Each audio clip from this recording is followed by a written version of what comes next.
Muchas veces escuchamos en los medios de comunicación y en nuestro entorno la palabra inflación. ¿Pero qué significa esto? La inflación es el aumento sostenido y generalizado de los precios de una economía. Sostenido significa que el aumento de precios tiene que mantenerse en el tiempo.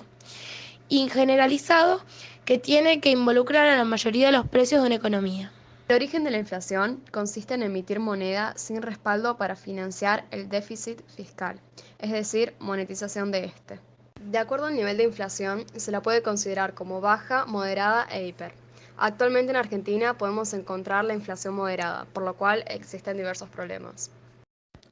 Uno de los problemas por los cuales es difícil resolver una inflación moderada es que el ajuste de precios no se realiza de forma sincronizada. Por lo tanto, cuando se intenta frenar y no aumentar más los precios o salarios, dicen que se ajusten quienes quedan atrasados y eso genera que otras personas queden atrasadas o que otros precios vuelvan a atrasarse.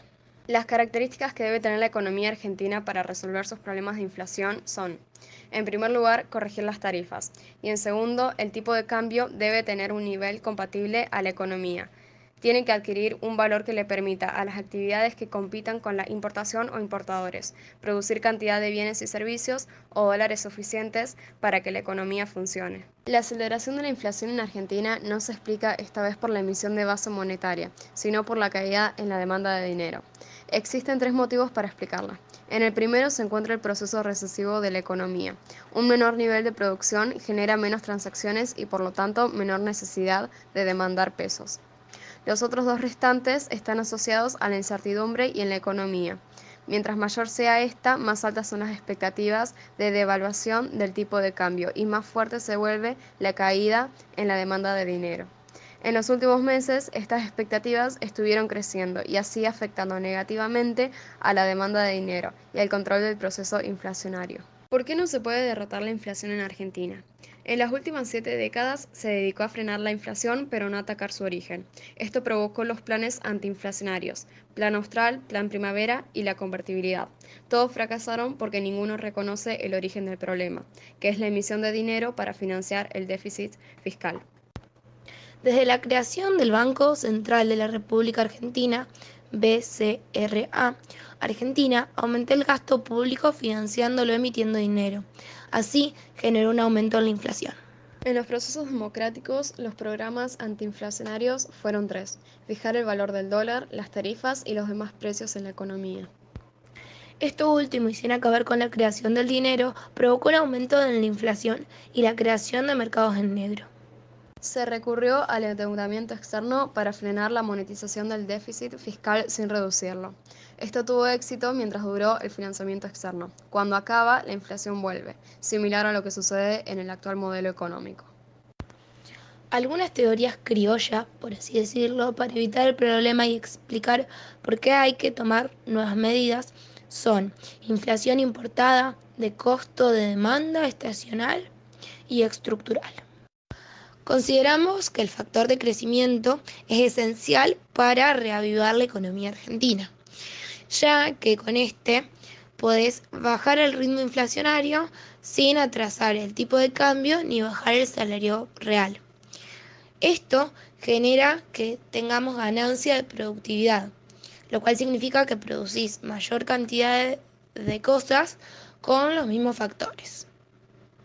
Esto permite subir salarios sin aumentar precios, lo que nos lleva a un aumento de ventas. Esto genera un crecimiento de la economía, lo cual en Argentina se encuentra detenido.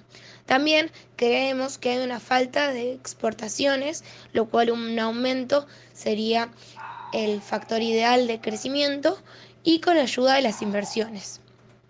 También consideramos que el consumo debe sumarse a medida que mejore la economía, ya que si es motor de crecimiento, produce una expansión de gastos, un aumento en dólares y se puede atrasar el tipo de cambio.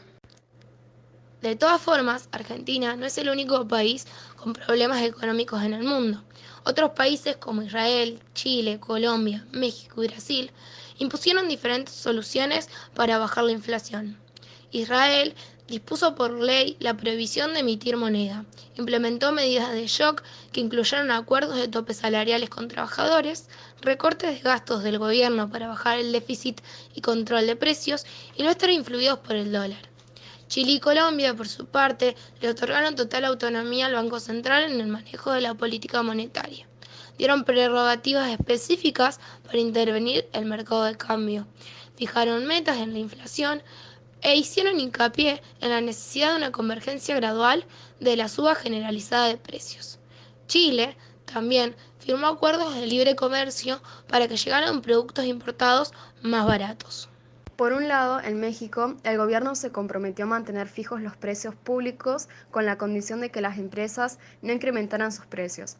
Se pidió a los trabajadores que no pidieran incrementos salariales. Se firmó el Pacto PC, una mezcla de políticas ortodoxas y heterodoxas, y también se redució la circulación de dinero en la economía.